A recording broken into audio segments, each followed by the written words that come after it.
from July 30th, 2020. I am my own biggest inspiration. The sacral chakra is inspiration when rotating correctly. It's not the mental faculty of imagination or the technique of visualization. Rather, it's motivation.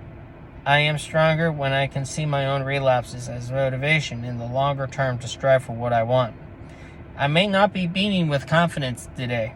However, I will be optimistic for tomorrow and the day beyond that, and for the month, the year, and the decade beyond. I have no partner in life. I must motivate myself. I service my own impetus and drive.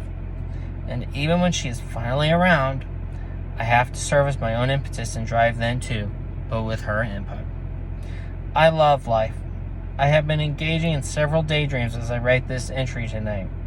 Good feelings should come as I try to channel my best self in a new direction. I am afraid if I see myself too successful that I won't get it. I have always done this with every time I see an opportunity. This is the paradox in the struggle I have had in the last few weeks.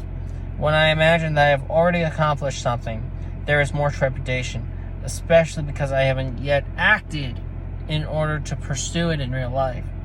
The dread and the anxiety of not getting it fill me. I suppose when I tell myself not to dream or to go big, I really am stopping myself from pursuing, because I am ill-equipped to explain to myself why I'm not able to advance. I thought for the longest time that I was doing myself a favor when I put myself down and told myself not to get excited, to leapfrog suddenly into a fantasy that never becomes real. Life is lived in fantasy and in reality. The mind seeks both. Perhaps for this one time I will enable myself to live completely with these thoughts and see where I go. Can I transmute my efforts in this present time to the goals I have set out, especially when there is a timeline involved? I have transmuted so much alone already by adopting a new framework for life, thanks in part to the counseling. Maybe another way to put this is simply I am no more in recovery.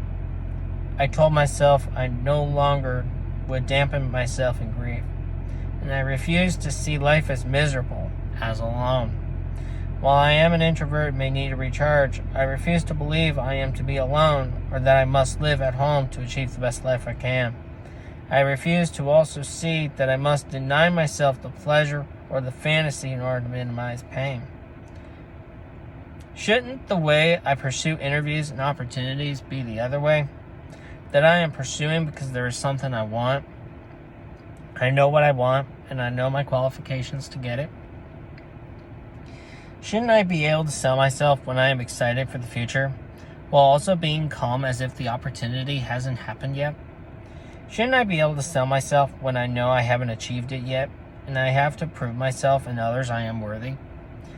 Why can I not be excited? Hank Reardon gets excited for his own still in Atlas Shrugged. He knows his own worth. He is aware of the talents of his mind and of his potential. While I am no longer an independent contractor, I know that I have to choose to work for someone and with a company. I have to sell my assets, my flexibility, and my passion to someone else. I want to better in this case, my company, by being able to take on larger opportunities.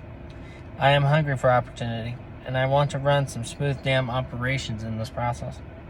There is so much at stake. I never have felt them more now.